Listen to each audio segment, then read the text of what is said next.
MRO office checking ఉంటారంట. ఆయన పేరు తెలియదు నాకు, మా అన్న తెలుసు. నా పెద్ద కొడుకు తెలుసు అన్ని.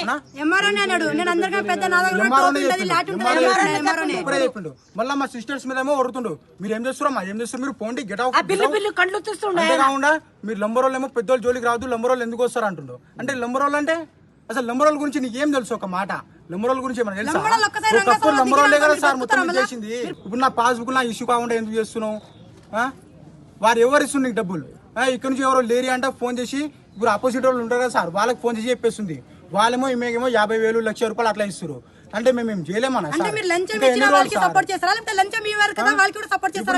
నాకు ఏం లేదు సార్, నాకంటూ ఆస్తి ఏం లేదు. మా అయ్య నాకు సంపాదించి ఉన్నది ఆ 14 గుంటలే, 148, 150 సర్వే నంబర్.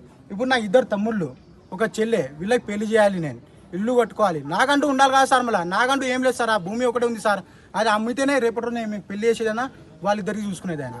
అదే గుంజుకూడదు సార్ నా దగ్గర నుంచి. ఇప్పుడు నేను ఏం చేయాలి?